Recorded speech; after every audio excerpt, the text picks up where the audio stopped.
Audio Jungle.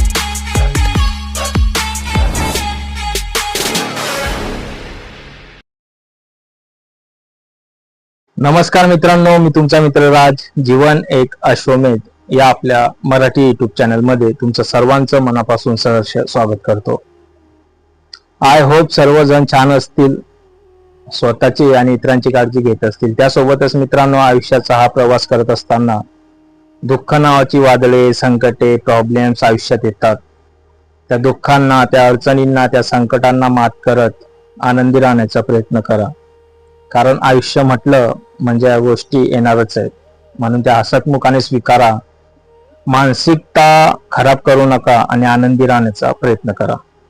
त्याचप्रमाणे कोणत्याही फील्डमध्ये काम करत असाल त्याच्या चेहऱ्यावरती स्माइल ठेवा. कारण प्रसन्न मनाने केलेलं कोणतंही काम छान होतं, त्या सक्सेस आपल्याला नक्की मिळतं आणि आपला तो जीवनाचा जो प्रवास आहे तो सुखकर होतो. यासाठी प्रसन्न मनाने काम करा. मित्रांनो आज एक आगळा वेगळा विषय तुमच्या डोळ्यासमोर उजागर करणार आहे आणि मी ते तुमच्या डोळ्यासमोर उजागर करत असतो ते आपल्या समाजात घडतं, आपल्या अवतीभोवती घडत असतं. त्यातून होतं असं की एक सामाजिक परिवर्तनाची वाटचाल होते आणि एक चांगला संदेश, एक चांगला मेसेज समाजाला मिळत असतो. एक क्षणाची घाई आणि संपूर्ण आयुष्याची कमाई आपली जाऊ शकते. मी असं का बोलतोय तर आज आपल्या देशामध्ये हजारो अपघात होतात, ऍक्सिडेंट होतात, आपल्या नजरेस येतात, आपण बघतो. ऍक्सिडेंट झाला की काही कुटुंब उद्ध्वस्त होतात, तर काही जण कायमचे अपंग होतात. आपण बघितलं असेल की आजच्या तरुणांमध्ये क्रेज वाढलेला आहे, फॅशन वाढलेली आहे असं म्हणता येईल सोप्या भाषेत. जे सडसड करणारं रक्त आहे किंवा ती तरुणाई आहे त्यामध्ये एक उत्साह भरलेला आहे त्यांच्यामध्ये. स्पीडने गाडी चालवणे किंवा त्यांना ऍडव्हेंचर करायचं असतं किंवा इतरांना दाखवण्यासाठी सुद्धा समाजामध्ये असं आपल्याला बघायला नक्की मिळेल. मग प्रश्न हा येतो, अपघात का होतात? अपघात म्हटलं की त्यासोबत 4-5 गोष्टी येतात. त्यामध्ये दुःख पहिले येतं, वेदना येतात आणि काही जखमा अशा येतात की त्या आयुष्यभर कधीच भरून निघत नाही. आता अपघाताची जी पहिली कारणं आहेत ते काय आहे, कशामुळे अपघात होतात? तर त्यातलं पहिलं कारण आहे मोबाईल वापरणे. म्हणजे जेव्हा आपण ड्रायव्हिंग वगैरे करतोय त्यावेळेस मोबाईल वापरू नका, आपल्याला इंस्ट्रक्शन दिले जातात, आपण त्यात फॉलो नाही करत किंवा ते पाळत नाहीत, नियमांचं पालन करत नाहीत. मानसिकता अशी होते की नियमांचं पालन फक्त पुस्तकावरच किंवा एखाद्या होल्डिंगवरच आपल्याला दिसतं, आयुष्यामध्ये त्याचा काही उपयोग कोणी करत नाही, असं बरेचदा बघायला आपल्याला मिळतं, आपण बघतो. त्यानंतर आहे स्पीड, ओव्हर स्पीड. ती जी म्हणजे वेग मर्यादा आहे त्या मर्यादा पलीकडे ड्रायव्हिंग करतात, त्यामुळे अपघात होतो. त्यानंतर सर्वात महत्वाचं म्हणजे ड्रिंकिंग ड्राईव्ह. मद्यपान करून सुद्धा काही लोक ड्रायव्हिंग करतात. असं करायला नाही पाहिजे, कारण मद्य किंवा दारू ही गोष्ट अशी आहे ती माइंड डिस्ट्रॅक्ट करते, संतुलन, ताबा सुटतो मेंदूवरचा. त्यामुळे कोणीही दारूचं व्यसन करत असाल तर ते सोडण्याचा प्रयत्न करा, किंवा दारू पित असाल किंवा तुम्ही कुठे ड्राईव्हला गेला असाल तर दारू पिऊन गाडी चालवू नका, असे पण आपल्याला सांगितलं जातं, वारंवार सांगितलं जातं. तरी पण मित्रांनो, अपघाताची मूळ कारणे कोणती? बाबा, अपघात कशामुळे होतात हे समजून घेणं गरजेचं आहे आणि ही काळाची गरज आहे. तर त्यामध्ये पहिलं कारण असं आहे, आपल्या नजरेस आलं असेल किंवा आपण बघितलं असेल, बरोबर, आपल्याला काही होल्डिंगवर असं चित्र दिसतं की मोबाईल वापरू नका जेव्हा खास करून ड्रायव्हिंग करत असाल त्यावेळी. पण हा नियम त्या होल्डिंगवरच छान वाटतो, खऱ्या आयुष्यामध्ये या नियमाचं पालन करताना कोणी दिसत नाही. आणि या गोष्टीचं कारण अपघातात होऊ शकतं. कारण काय होतं तर मोबाईल म्हणजे मोबाईलचा वापर हा ड्रायव्हिंग करताना करू नये. असं केल्यास आपला जो माइंड आहे, आपला मेंदू आहे, तो डिस्टर्ब होतो आणि आपलं गाडीवरचं जे संतुलन असतं ते सुटतं आणि यामुळे सुद्धा अपघात होतो. त्यानंतर आहे ओव्हरस्पीड. वेग मर्यादा असली पाहिजे. जर ओव्हरस्पीड गाडी असेल तर ती कंट्रोल म्हणजे ती नियंत्रण किंवा त्या गाडीवरचा ताबा सुटतो आणि त्यामुळे सुद्धा या गोष्टी होऊ शकतात. बरेचदा आपण ऐकतो की ड्रिंक अँड ड्राईव्ह, दारू पिलेला व्यक्ती असेल तर खास करून ड्रायव्हिंग करू नका, कारण त्याची जी रक्कम आहे ती खूप मोजावी लागते आणि ती फक्त पैशा स्वरूपात नसते, तर ती आयुष्यभराची अशी रक्कम असते की भावनिक दुःख आणि ती सर्वांना मोजावी लागते. मग ज्याचा ऍक्सिडेंट झालेला आहे त्यांच्या घरच्यांना सुद्धा ती रक्कम मोजावी लागते आणि ती रक्कम असते भावनिक.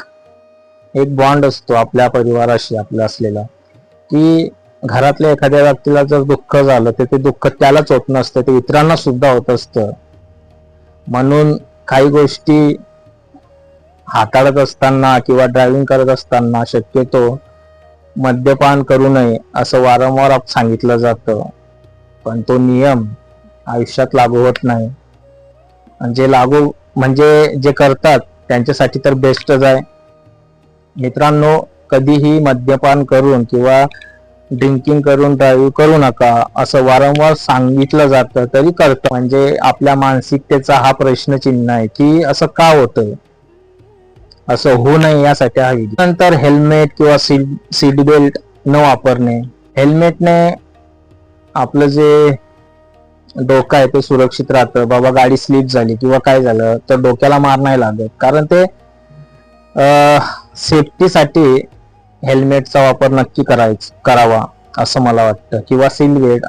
4 व्हीलर मध्ये आपण जातोय, अचानकच गाडीचा ताबा सुटला आणि एखाद्या झाडाला किंवा कुठे गाडी ऑन दी स्पॉट थांबली, म्हणजे ब्रेक मारला गेला, तर आपल्याला मोठ्या प्रमाणात डोक्याला मार लागू शकतो. त्यासाठी सीट बेल्ट असणं गरजेचं आहे. मित्रांनो, तुम्हाला एक सांगायचं आहे, ऐकायचं की नाही तो तुमचा वैयक्तिक प्रश्न आहे, पण सांगतो की 2 मिनिटं 3 मिनिटं 10 मिनिटं 1 तास अर्धा तास उशीर झाला तरी चालेल, ओव्हरस्पीड करू नका. त्याने होईल असं की तुम्ही सुरक्षित आपल्या घरी पोहोचणार आणि वेळेत पोहोचला नाही म्हणून कोणी काही बोलणार नाही.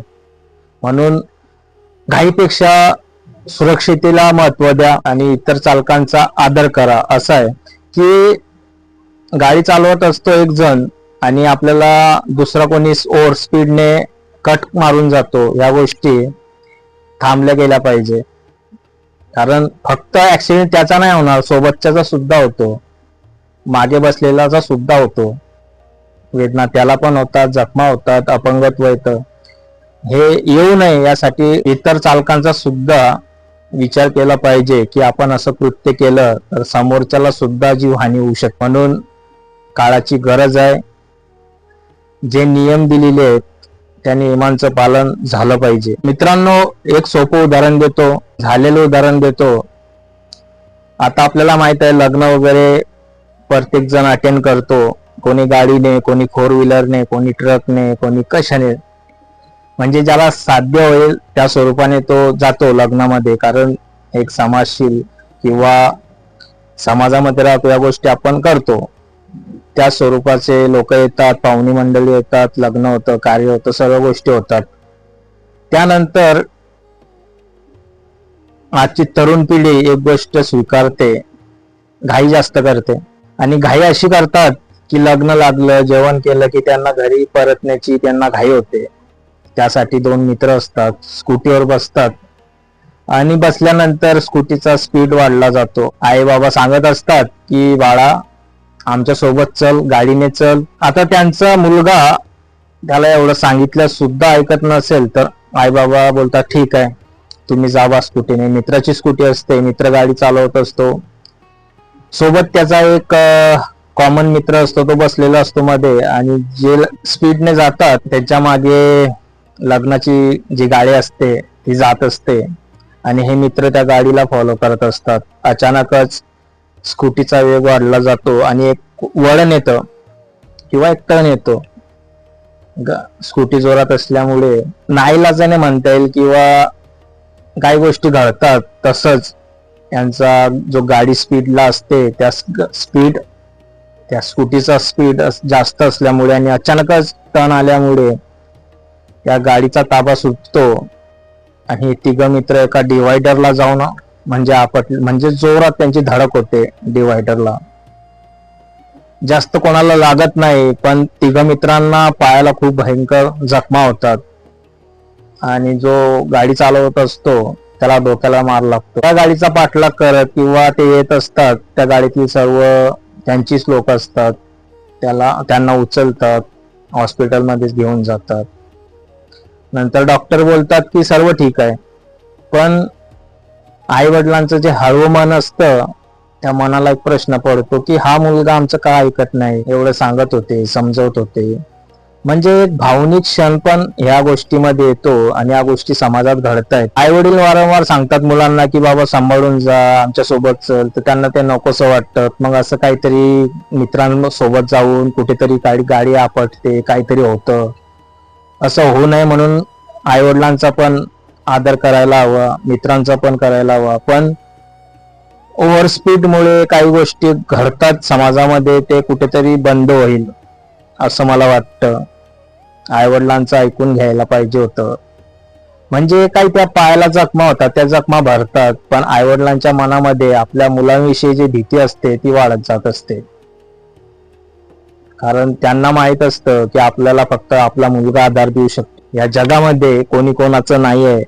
जर तुम्हाला काही झालं तर तुमच्या आईवडिलांचं कोण, हा प्रश्न आज मी तुम्हाला विचारतो. म्हणून कधीही ड्रायव्हिंग करत असाल तर मोबाईल वापरू नका, किंवा साईटला गाडी घेऊन, काय असेल कोणाचा इमर्जन्सी फोन असतो, कोणाचं काय असतं, तर साईटला गाडी घेऊन थांबून त्या व्यक्तीला सांगा की मी ड्रायव्हिंग करतोय आणि मी घरी पोहोचल्यावर तुला कॉल करतो, असं सांगून होणारी घटना आपण थांबवू शकतो. त्याचप्रमाणे जे माझे मित्र मद्यपान करत असतील किंवा परिस्थितीनुसार माणूस बदलतो म्हणून थोडीशी ड्रिंकिंग करत असतील, त्यांनी करू नका, आणि जर केले तर ड्रायव्हिंग करू नका. हेल्मेटचा वापर झाला पाहिजे, काळाची गरज आहे. कधी काय होईल ते सांगता येत नाही. माझ्या तरुण मित्रांनो, या व्हिडिओतून एक चांगला संदेश तुमच्यापर्यंत मला पोहोचवायचा होता.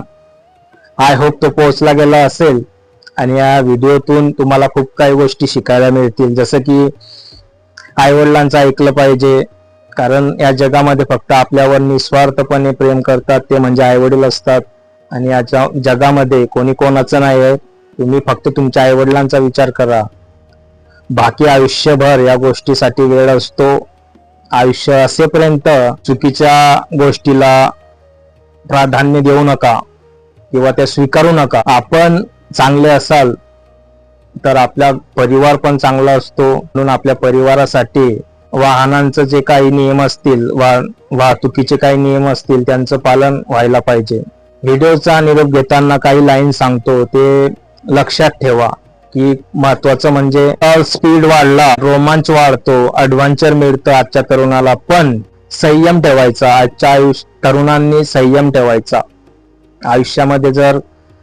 आयुष्यामध्ये जर काही सक्सेस व्हायचं असेल तर संयम महत्वाची गोष्ट आहे. की बाबा मला जिथे 15 मिनिटं लागतील घरी पोहोचण्यासाठी, मला अर्धा तास लागला तरी चालेल, पण मी ओव्हर स्पीड गाडीचा वाढवणार नाही, कारण माझी कोणीतरी घरी वाट बघताय. मित्रांनो, संयम आयुष्य वाचवतो. म्हणून संयम या गोष्टीला मनामध्ये ठासून घ्या. संयम ठेवायचा, घाई करू नका. त्यासोबतच आजच्यासाठी एवढंच. पुन्हा भेटूया नवीन विषयासह. तोपर्यंत काळजी घ्या, आनंदी राहा. जय हिंद, जय महाराष्ट्र.